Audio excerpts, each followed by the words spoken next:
warahmatullahi wabarakatuh. Saya Dinda Putri Pertiwi dengan NIM C0C018055 dari kelas A Akuntansi Diploma 3 2018. Di sini saya akan mempresentasikan hasil dari makalah saya, makalah akuntansi perpajakan yang berjudul Konsep Pengungkapan Akuntansi Pajak tentang Investasi pada Entitas Anak dan Properti Investasi.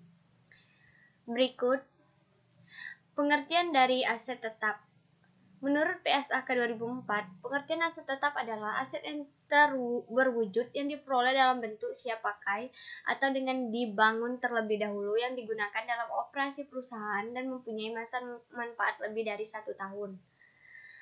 Dan berikutnya yaitu perolehan aset tetap. Aset tetap dapat diperoleh dengan berbagai cara yang akan mempengaruhi harga perolehan, antara lain pembelian aset tetap dengan pembelian tunai, perolehan aset tetap secara gabungan, angsuran atau pertukaran, dan perolehan aset tetap dengan cara membangun sendiri. Berikutnya, akuntansi pajak atas penjualan dan sewa aset tetap. Perusahaan akan melakukan penjualan aset tetap dikarenakan beberapa hal. Sebagai contoh, perusahaan yang akan menggunakan mesin produksi jenis baru dan yang lebih produktif. Sebagai dampak dari kebijakan tersebut, maka perusahaan akan menjual mesin produksi lamanya. Penjualan dilakukan karena mesin memang sudah tidak digunakan lagi oleh perusahaan dan sebagai kompensasi yang digunakan sebagai pengurang biaya perolehan mesin baru. Selanjutnya yaitu akuntansi pajak atas penyusutan aset tetap. Yang dimaksud dengan penyusutan adalah alokasi jumlah suatu aset yang disusutkan sepanjang masa manfaat yang diestimasi. Penyusutan untuk periode akuntansi dibebankan ke pendapatan, baik secara langsung maupun tidak langsung.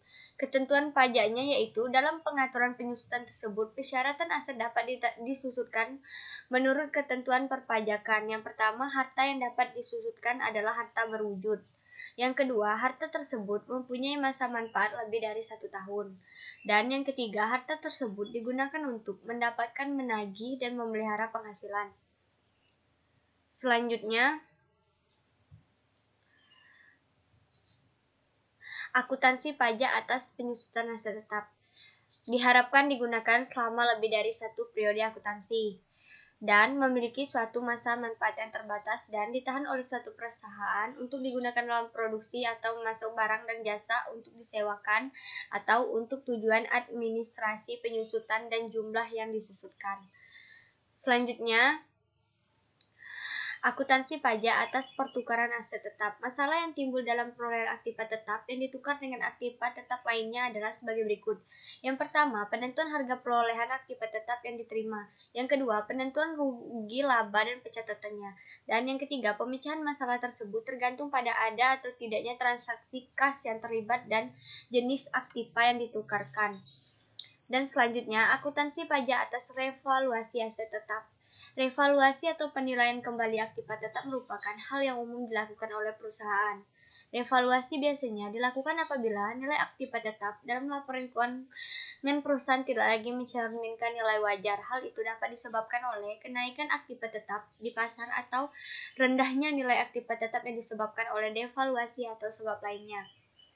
Selanjutnya yaitu berdasarkan pasal 9 ayat 1 Undang-Undang Nomor 36 Tahun 2008 tentang Penghasilan UU PPH, Menteri Keuangan berwenang menetapkan peraturan tentang penilaian kembali aktiva dan faktor penyesuaian apabila terjadi ketidaksesuaian antara unsur biaya dengan penghasilan karena perkembangan harga. Ini merupakan pemerintah telah mengatur aspek perpajakan atas revaluasi aktiva tetap. Dan sekianlah dari hasil presentasi saya ucapkan terima kasih. Wabillahi taufiq walhidayah. Wassalamualaikum warahmatullahi wabarakatuh.